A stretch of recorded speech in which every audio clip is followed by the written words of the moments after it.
Dr. Ron Paul, as I said, former congressman for Texas, former Republican presidential hopeful, father of Senator Rand Paul, and the principal of the Ron Paul Institute.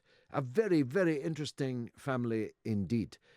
Two politicians who've stood against the grain on international affairs as well as internal American domestic affairs. It's a privilege to be able to welcome Ron Paul onto the show. Dr. Paul, thanks for joining us. Well, it's real nice to be on your show. I'm delighted. Thank you, sir. Now, the proximate reason for our discussion is that at midnight, your time, a new raft of economic sanctions are being imposed, you could say reimposed, by the U.S. administration in defiance of international opinion, in defiance of treaty obligations, in defiance of the United States' closest friends like Britain and Germany and France, the EU, and for no real purpose, it seems to me, beyond the fact that the Iran nuclear deal has Barack Obama's signature on it. What do you say? Well, in addition, it defies common sense, this whole mess that we have. I'm not much of a fan for sanctions or international bodies that seem to be just into mischief. But if you have something moving in the direction that I like that, the nuclear arrangement we had with Iran, I thought that was the good thing to go. I was very disappointed, of course, when our president said, well, I'm getting out of here. And this has led just one thing to another, and he wants to go backwards to more sanctions. So it's really what we're dealing with is the principle of sanctions, which I had to put up with a lot in Congress, because I had some anti-war progressives that we worked together, but sanctions were always okay. Yeah, I won't vote for the guns and the bombs, but we vote for sanctions. But I never thought that was practical. I thought it led to trouble, and that if people did it to us, we'd consider it an act of war. So I think that's what's been going on here. Trump got it in his bee in his bonnet that he wasn't going to have this treaty. He said it during the campaign. It rarely is consistent, but he certainly was consistent on this. And of course, there's ramifications for this. So I sort of look toward what's happening in Europe and whether people are going to stand up and just roll over and do what we tell them to do and don't deal with the Iranians, or are they going to deal with Iran and maybe buy their oil and gas or whatever is necessary? Well, it is a common misconception, and as you say, particularly on the left, that economic sanctions are somehow an alternative to war. Economic sanctions, embargo, siege, which is what we're really talking about here, these are acts of war, not alternatives to war. I've buried a lot of children, in Iraq who were killed by siege. Yeah. When two countries go to war, if they haven't already invoked sanctions, what do? They try to blockade each other. Well, we have to deny you benefits. But if you do that first, it's still an act of war. You're participating in it. And I think, and you spoke out so clearly for so many years when those sanctions were put on, for 10 years. Matter of fact, it was used as one of the excuses for bin Laden's attack. He says, one of this is constant bombing and the killing that went on in Iraq. And yet nobody was saying very much back then, So that whole mess started in 1990, with the Persian Gulf War, and it's on. And the number of people that died from it, and you've made the point very clearly in your speeches about how many children died. The left sometimes will say we care about the children, but then they are equally as excited as the far right in dropping these bombs and intimidating. And this is why I often come to the conclusion that for us, Republicans and Democrats, conservatives and liberals, aren't a whole lot different other than arguing who gets to pull the strings, because they talk the same, but they basically endorse these policies. I mean, where's the resistance from the left or the Democrats? And where is any resistance? We have a few, and we always have a few speaking out, but the big stuff generally endorsed, by both elements, and then they fight and fume and pretend there's a big contest going over righteousness and evil. Well, quite so, and let me give you a prime example. Madeleine Albright is now championing the cause of children being separated from their parents on the Mexican border. But when Leslie Stahl on ABC asked her if the killing of hundreds of thousands, at that time 570,000 children in Iraq by sanctions, if this was not a very high price to pay, and she answered, it's hard, but we think the price is worth it. So she was ready to separate Iraqi children from their families forever for political purposes, but she balks at Donald Trump for immigration purposes, separating children from their families temporarily. Yeah, that is exactly right. And how often do you think that quote from Madeleine Albright was spread around the Middle East and in Arab Muslim nations to build up the animosity? But the main problem is, I don't know whether you have it in your country, but over here the people never pay any attention, never realize the inconsistencies. The few of us who speak out aren't necessarily going to be on the evening news. No, we're not. But that doesn't stop us, and it's never stopped you. I said in my introduction before you came on that you were, in fact, the trailblazer of, certainly for many decades, you were the first to argue from a position. You're a conservative. You're on the right of politics, not the left. But you wanted to attend to America first. You wanted to deal with America's problems and stop interfering in other people's affairs.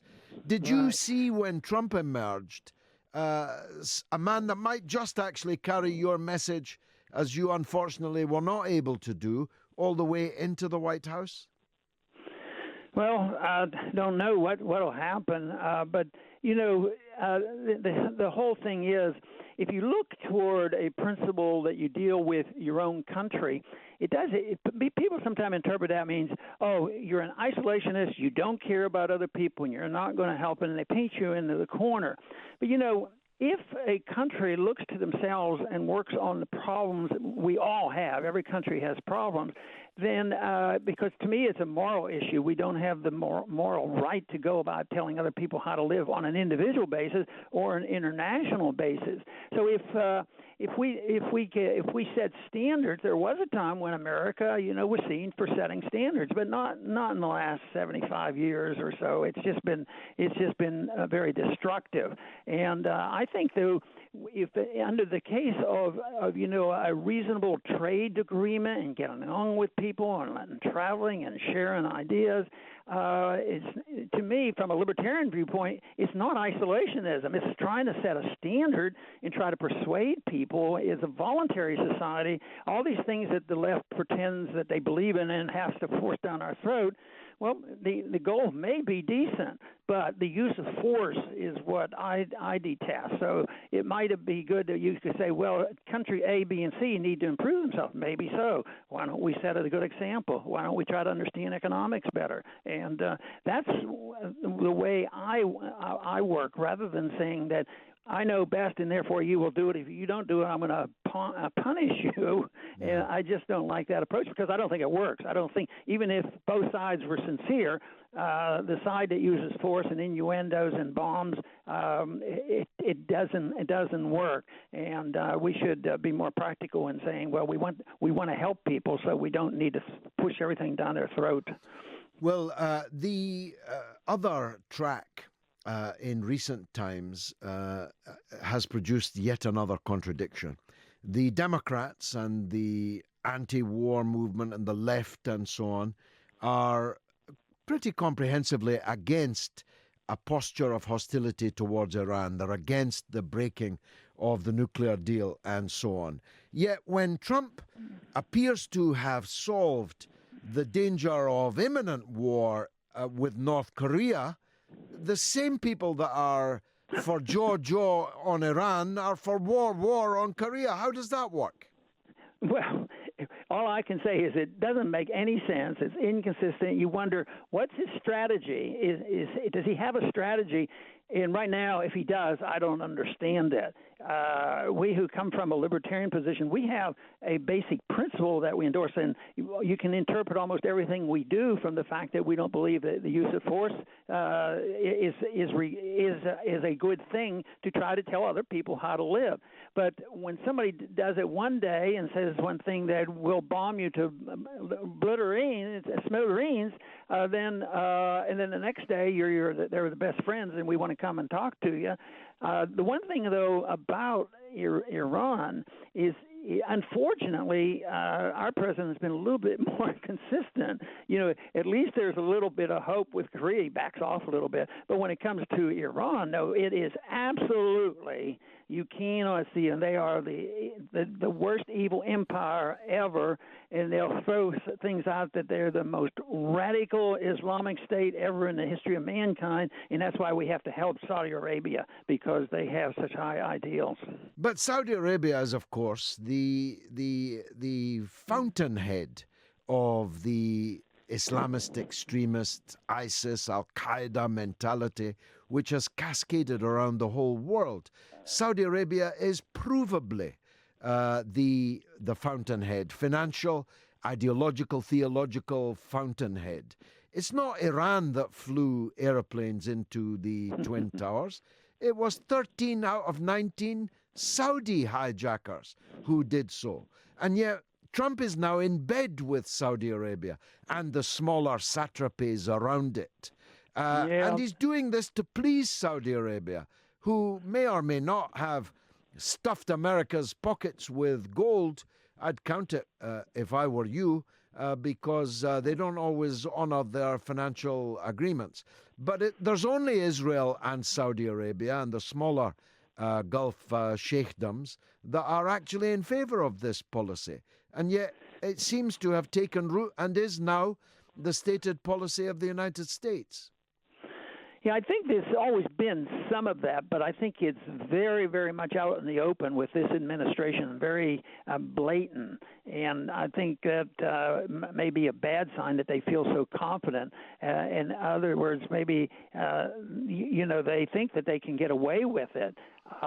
So it's very, very discouraging that they can gang up on a country like that. I mean, where do we hear the truth of anything? It is so chaotic now, and I think that our policies are, very backward looking. We're looking how are we going to maintain our empire. Nobody's saying how are we going to protect your liberties. How are we going to make sure that you're free people and live your own lives. It's how are you going to maintain the empire and your power and the oil and the banking system and the reserve currency. All these things.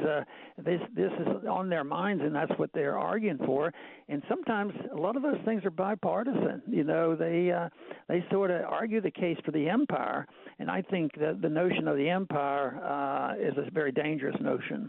Indeed, I can say that with certainty from London, which was once the heart of a pretty big empire. Now, what the listeners don't know, but Senator John McCain knows, is that you and I are secretly comrades. We're both working for Vladimir Putin. How did you respond to McCain's absurd charge the other day? Well, I didn't pay any attention to them. I think sometimes giving them attention means I think it's serious, and so I didn't go out of my way, and nobody came and asked me for an answer. I think he's lost a lot of credibility, and I don't want to give him any credibility by needing to answer back to him. The other day I thought I sort of got a chuckle out of when there was an attempt to kill Maduro in Venezuela and with a drone. And immediately Bolton, in our administration said, we didn't do it. And I got to thinking, well, what other country has to immediately deny they didn't try to kill somebody and assassinate somebody? So it's to me a bad situation. But basically, it's an attitude about foreign policy. I call it interventionism. We ought to mind our own business. We ought to be designed for trading and talking with people and getting along, even though it will be done imperfectly. But when you look at what we have today, it's so imperfect when you look back after over the years on how we have, even really since World War I, how the West and the United States has gotten so much involved in the entire Middle East, and now it's been translated into this migration problem, which Europe is of course suffering a lot more than the United States, and that's a consequence of much of our mischief. Exactly. Causing people to want to leave. I mean, how can you not be sympathetic with people whose houses have been bombed away and try to escape, and then also the people with all other ulterior motives join in, and they are able to, capture some benefits from that. Well, it takes a unique moral standpoint to bomb countries, create wars in countries, and then slam the door on the refugees that are fleeing from those conflicts. Finally, Dr. Paul, and I'm grateful for your time, will Russia do in President Trump? Will they break the presidency of Donald Trump over this Russiagate affair? I would say no, but I don't think I'd bet all my life on it. The one reason is I think Trump is tough on this issue, and I think 99% of what we've heard are probably lies, and that maybe the people will wake up, but who knows what will happen? There's been things happen that I never predicted would, but if the question being, do I think they will, this whole affair, do Trump down, and get impeached? I would say no, but I guess we have to wait to see how it evolves. And ancillary, if you'll permit me to that, he's standing around 40% in the polls. Do you think the Republican Party are going to survive the midterm elections? And is he going to, if he does stay out of the clutches of these various inquiries, is he going to be re-elected for a second term, do you think? I think under today's circumstances, I think it's a reasonable thing to believe that he would. Matter of fact, a poll just recently that has been quoted that he has popped up to about 50%, where he was higher than Obama was at this time, in his first term. So the hatred and vitriol is much greater than it's ever been before, and who knows which way that will go, and who can tell the biggest lies, and who's going to be talked into believing those lies. That's probably going to be what happens. But I think that I imagine the Republicans are going to lose some things, some districts, and be weaker in the next Congress. But I don't think they're going to. I don't think the Democrats are going to take over the Congress. And the